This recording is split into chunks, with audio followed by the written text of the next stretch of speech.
So in today's topic we are going to discuss diagrams, how diagrams are used in geography and why they are useful in geography and how helpful they are over the period of time. So in previous lecture we have discussed choropleth method and dot method, which they are used in showing population density of an area. Density is the people living per square kilometer, the number of people living in per square kilometer.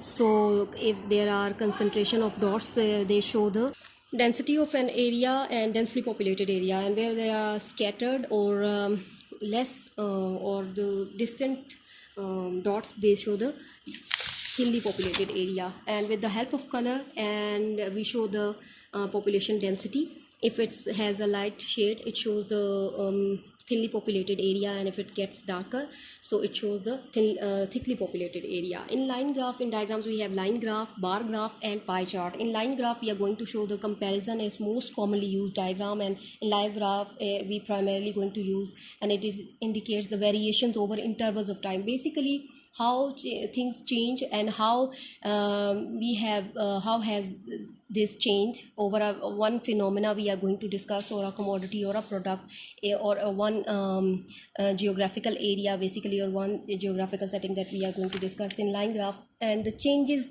the comparison and the contrast over interval of different intervals of time. So we have Islamabad's temperature.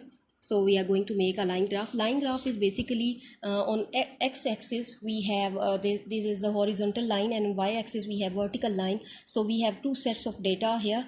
So they are different. So they represent the set of data basically, and we have 12 months here, and the centigrade of in centigrade we are going to show the temperature. So yellow color shows minimum temperature, and the indigo color shows the maximum temperature. So we are going to compare and contrast these two things over the period of time in different months. So we have the highest temperature in June and the lowest also in June. So these are, and we are going to join these dots. So we are going to have a graph here.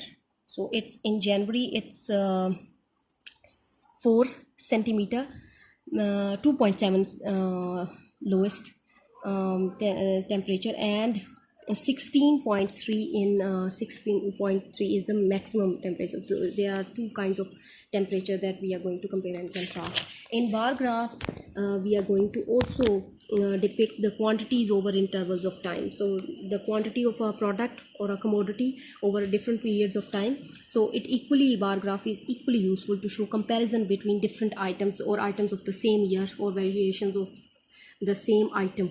So we have here we have 12 on x-axis we have months, and on y-axis we have the millimeters. So highest amount of rainfall we have in August. So we are going to discuss here the phenomena of rainfall in millimeters. We have the highest amount of rainfall in 225 millimeter in August. So this paragraph also compares and contrasts the amount of rainfall in different months of the year. And pie graph, basically it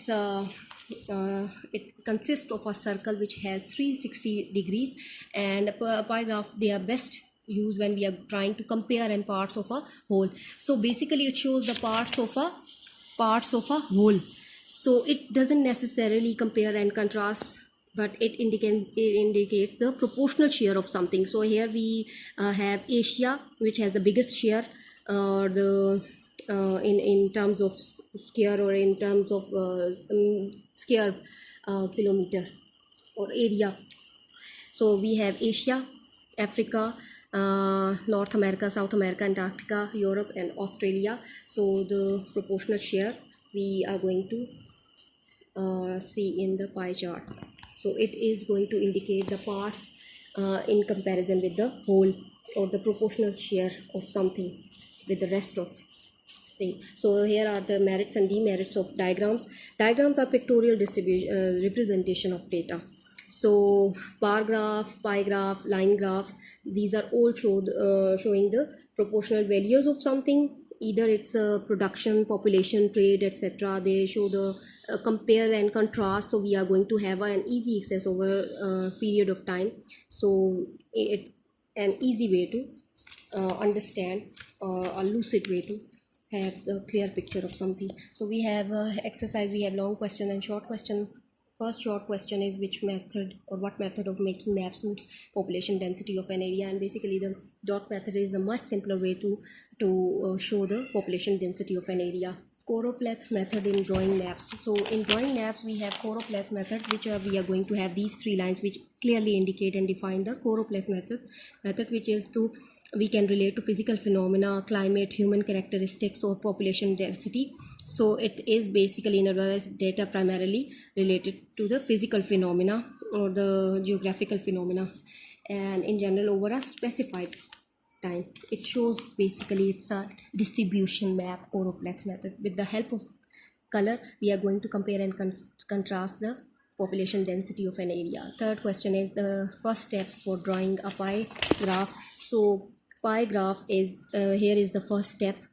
From there are 360 degrees in a circle till is 3 degrees of a circle divided by the total area of the continent and is into area of continent. So total area into area of continent and divided by 360. That's how we are going to have the angle of the continent, in which we have Asia 107. So you are going to mention these things or this first step in your answer of the first step of drawing pie chart.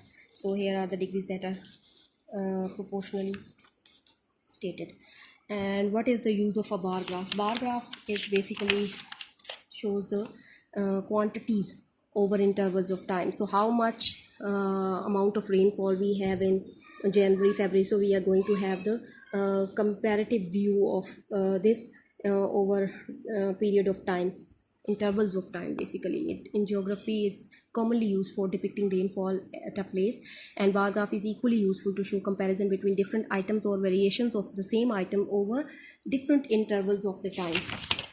So in long question we have distribution map. Distribution map, you are going to have your answer here on page number 6.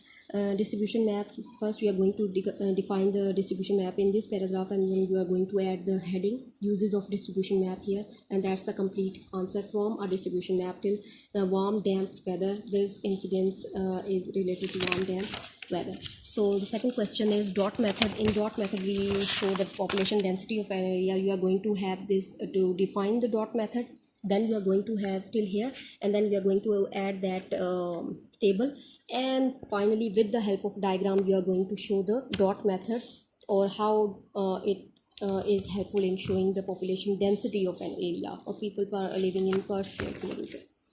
Third is how write the procedure to draw a line graph. So here is the procedure. We are going to define a line graph, what actually line graph is, and then we are going to have that procedure on page number 11 with the help of this diagram and table.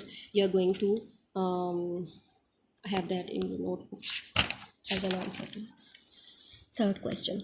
Fourth question, we have choropleth method in making maps. So this paragraph clearly states the choropleth method, and you are going to draw this diagram as well, and this shows the defines actually the choropleth method and how is it useful to have in geography. Then we have the merits and demerits of two types of graphs. So these are the two types of graphs, and these are the merits and demerits of diagrams or the graphs. So this is the answer. Diagrams are pictorial representation of data, and you are going to include these three with the bullet points.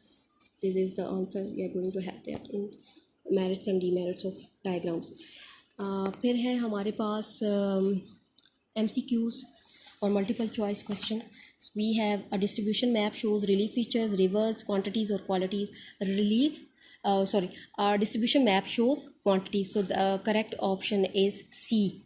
Dot method shows population or distribution of population, so right answer is D, option D. And then we have line graph shows quantities, so the right answer is variations. And the fourth MCQ is about bar graph, which is used to show the proportional share. No, not proportional share, but we don't have the relevant answer or what. So you are going to mark the proportional share. So that's option A used to show.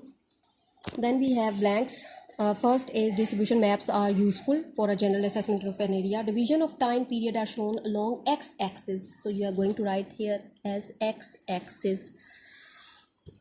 And then we have quantity for each unit of data is shown in bar graph. And then we have there are 360 degrees in a circle of angle in a circle. And then you are going to have that true false and match the column which you are going to do yourself. And try to do one or two of these activities. Monthly maximum and minimum temperature in Islamabad, or average or rainfall in Islamabad. So that is the phenomena that you are going to do in your homework. You can make PDF files, or it's better to make your notebooks and as soon as possible, so that you have written work. That we are going to conclude here, and hopefully we are going to continue this in next lecture, which is our next topic is agents of landform change. So you can have reading and comprehension in next lesson.